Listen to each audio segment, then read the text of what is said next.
بسم الله الرحمن الرحيم السلام عليكم ورحمة الله وبركاته داوديال وحي umada Soomaaliyeed looga digayay ay durba bilaabeen kooxda Damujadiid oo aad moodo inay iimaanka la yihiin madaxweynaha Soomaaliya Xasan Sheekh Maxamuud iyo ra'iisul wasaarihiisa Xamse Cabdi Barre ayaa waxa lagu soo waramayaa inay banki dawladda lacagaha yaalay xaalufiyeen gaar ahaan madaxweynuhu inuu la baxay ku dhawaad lacag gaaraya 300 milyan guddigii guddigii la dagaalanka musuqmaasuqa ee markaasi hantidaasi inay isha ku hayaan ahayd ama ka daba tagaana maalinkii shalay ahaa ayuu burburiyay kooxda Damujadiid caadadii lagu yaqaanay mudaxileedkeeda hore ayay mar kale soo celisay ugu horeyn markii ay ereyeen wasiirkii maaliyadda xukuumadda federaalka ee Soomaaliya ee 6 sano la soo dhaafay si la taabo karo uga shaqeeyay hanaanka maaliyadeed ee dalkeena Soomaaliya isla markaana buddig u ahaa barnaamijkii deyn cafinta oo ay gaaladu kala macaamilaysay sida hay'adaha IMF-ta iyo World Bank-ga ayaa markii la ereyay dadka Soomaaliyeed isaga cadeed in waxa soo socda iyo wabiga yaaweyn la isweydiinayay isla markaana lagu banaysanayay in musuqmaasuq badan uu ka dhaco wadankeena wasiir la fahmaya musuqmaasuq isla markaana ka tirsan UPD ayuu Xasan Sheekh Maxamuud xilka in loo magacaabo amar ku bixiyay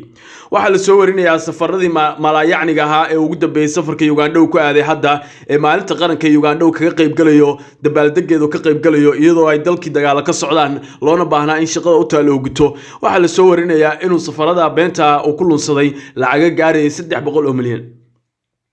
lacag tarab oo isla xisaabtan aan lahayn oo cid wax ka weydiinaysan ay si jirin ayaa bangiga laga soo saaray iyadoo jawaan lagu soo wado iyo boorsooyin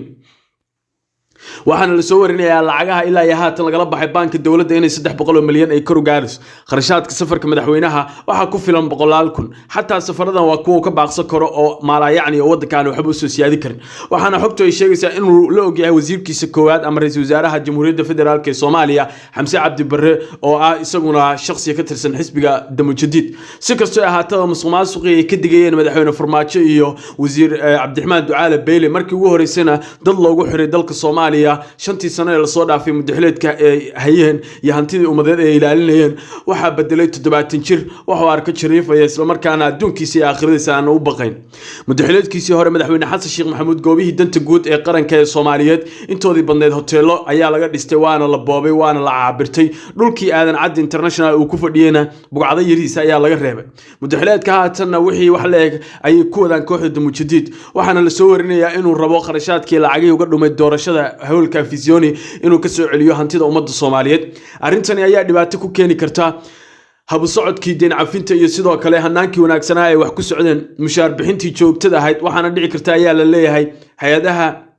hay'adaha ka qayb qaatay kabka miisaaniyadeed ee dalkeena Soomaaliya bilaha soo socda inay joojiyaan marba hadii la qaaday talaabooyin caynkan oo guddiga dhamaayay la dagaalanka musuqmaasuqa oo markaasi inuu wax walba markaasi ilaaliyay ahayd la burburiyay Xasan Sheekh Maxamuud ayaan la ogeyn wadanka meesha ku wado laakiin waxa laga shaki qabaa shantii sano ee la soo dhaafay wixii la soo dhisay iyo rajadii ummadda Soomaaliyeed ay dareemayeen in uu god iyo ceel fog ugu dhexridayo meel aan sahal looga soo saari karin